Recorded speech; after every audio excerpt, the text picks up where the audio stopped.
গাজীপুরের শ্রীপুর নিয়ন্ত্রণ হারিয়ে মেডিকেল শিক্ষার্থীবাহী একটি বাস গাছের সঙ্গে সজোরে ধাক্কা খেয়েছে। এতে বাসের সহকারী চালকের একটি হাত বিচ্ছিন্ন হয়ে গেছে। এছাড়া এ ঘটনায় অন্তত 12 জন শিক্ষার্থী আহত হয়েছেন।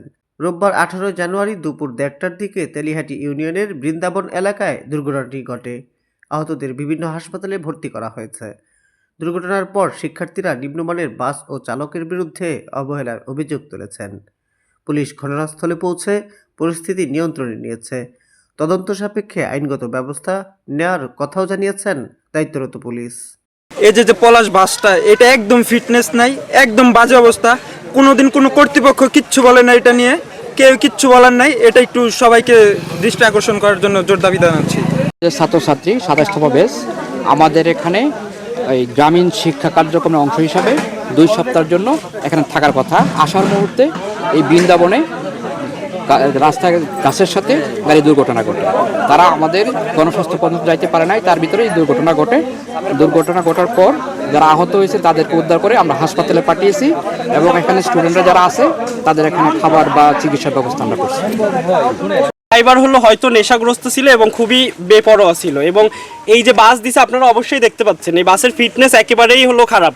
তো ইতিমধ্যে রাস্তায় 3-4 বার হয়েছে যে এমন অ্যাক্সিডেন্ট হতে গিয়েছিল। পরে আমরা ড্রাইভারকে বারবার বলেছি আপনি সাবধানে গাড়ি চালান এবং ধীরে গাড়ি চালান, তারপরেও সে শুনে নাই। এখানে ওই যে 4 রাস্তার যে মোড়টা আছে এখান থেকে উনি যখন সোজা গাড়িটা নিয়ে আসে, উনি হলো কোনো কিছুর সাথে হয়তো ছোট চাকার নিচে পড়ছে, তখন সে হলো ব্যালেন্স হারিয়ে এই গাছের সাথে হলো এটা হলো গাড়িটা হলো লেগে গিয়েছে। তখন হলো এতগুলো স্টুডেন্ট, জি এই যে এই গাড়িটা দিয়ে আসলেন মাদকাসক্ত, আপনারা বলছেন যে চালক আমাদের কাছে মনে হয়েছে যে সে নেশাগ্রস্ত হয়তো। এই গাড়ি দিয়ে আপনারা কেন আসলেন? আমরা তাকে বারবার নিষেধ করেছি যে আপনি সাবধানে গাড়ি চালান, কারণ 3-4 বার অ্যাক্সিডেন্ট হতে গিয়েছে রাস্তার মধ্যে। আমাদের এই 3 ঘন্টার জার্নিতে ইতিমধ্যে আগেও 3 বার হলো অ্যাক্সিডেন্ট হতে গিয়েছে।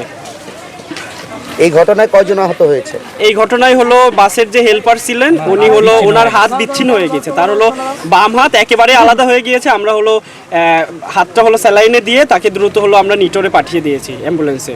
আর আমাদের ফ্রেন্ড সার্কেল কয়েকজন, আমাদের ফ্রেন্ড সার্কেলের মধ্যে হলো সামনে 2টা মেয়ে ছিল, তার মধ্যে একজন হলো পায়ে আঘাত পেয়েছে এবং একজনের হাত একটু ছিলে গিয়েছে। আর বাকিরা যেহেতু জায়গা অনেক কম ছিল, আমরা শুরুতেই বলেছি যে ফিটনেস ছিল না বাসের, তো সবাই মোটামুটি পায়ে অনেকেই হলো ব্যথা পেয়েছে আর কি। গাড়ি চালাচ্ছিল, তার কোনো প্রশিক্ষণ ছিল না এবং পলাশ পরিবহন সম্পর্কে জানেন যে বাসটা আপনারা জেনে শুনে পলাশ পরিবহন কেন বেছে নিলেন? হয়তো বাস তখন এই মুহূর্তে পাইনি বা এটা কর্তৃপক্ষ জানে, গণস্বাস্থ্য আমি ঠিক জানি না। তো যাই হোক, তারা খুবই রাফ গাড়ি চালাচ্ছিল এবং তারা সে এইরকম একটা রোডে 80-90 চালাচ্ছিল এবং যার জন্য হয়েছে কি বাসটা সে কন্ট্রোল করতে পারে না এবং গাছের মধ্যে সে জোরে ধাক্কা লাগে এবং অ্যাক্সিডেন্ট ঘটে এবং